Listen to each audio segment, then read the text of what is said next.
नमस्कार, विणास किचनमध्ये स्वागत आहे आपलं. चला, आज मी तुम्हाला अगदी कोकणात प्रत्येकाच्या आवडीची फणसाची भाजी दाखवते. तर फणस कसं साफ करायचं, तर यापूर्वी एक व्हिडिओ टाकलेला आहे, त्याच्यात साफ करणं वगैरे मी दाखवलंय. तर इथे बघा, मी असं मस्तपैकी साफ करून कट करून धुवून घेते. आणि किती भाजी आहे ती पण बघा.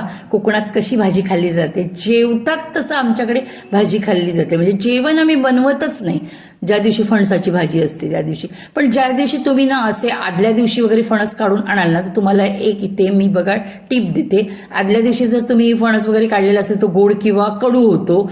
तर अशा वेळेस तुम्ही काय करायचं, असं गरे काढायचे. बिया त्याच दिवशी शिजवलात चालेल, पण असे गरे काढून वाफवून ठेवून द्यायचे थंड करून फ्रीजमध्ये. म्हणजे तुम्हाला 2-3 दिवस पुढे चालू शकतात ते.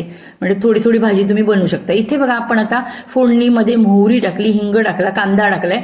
छान तो कांदा परतून घेतल्यानंतर ओली मिरची टाकतोय. ती छान अशी आपण परतून घेतोय बघा.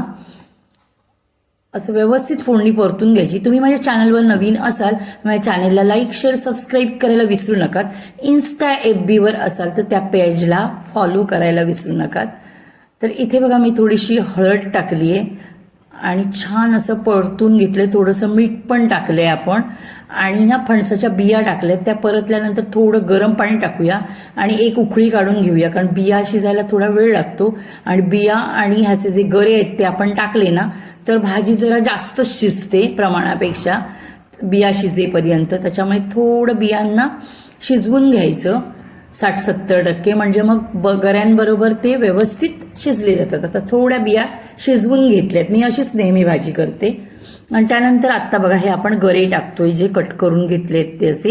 आणि ते छान असे परतून घेते मी. तुम्हाला कदाचित माझं हे पातेलं दिसत नसेल, पण खूप मोठं पातेलं आहे आणि त्याच्यात भाजी करते मी. अगदी छोटी मुलं वगैरे घरात असतील तर त्यांना पिठलं भात वगैरे असं काहीतरी करतो, किंवा पेजेबरोबर सुद्धा ही भाजी खूप छान लागते. तर अशी भरपूर भाजी करावी लागते आम्हाला घरी. तर इथे बघा, मी पाणी अजिबात टाकलं नव्हतं. त्या बियांमध्ये थोडंसं पाणी होतं, परतून ठेवलं आणि ह्याच्यावर झाकण ठेवून पाणी ठेवलेलं. तसं बघितलं ना, तर आत्ता या स्टेजला आपली ना भाजी तयार झाली आहे. पण एवढी नाही, ह्याच्यापेक्षा जरा जास्त आमच्याकडे शिजवलेली भाजी आवडते. म्हणजे माझ्या घरी तर आवडते. तुम्ही एवढी ठेवलात तरी चालते, पण माझ्या घरी कशी लागते ती थोडं पुढे गेल्यावर तुम्हाला दिसेल बघा. ह्याला आम्ही मेंढणं म्हणतो मालवणी भाषेत. आमका अशी मेंढलेली भाजी लागतात, त्याच्यामुळे आम्ही अशी बरी शिजवून घेतो ती का. त्याच्यामुळे खावकवती मस्त लागतं हो. म्हणून आमका अशी जरा वाईस चिकट लागतात, ते का आम्ही मेंढणा म्हणतो.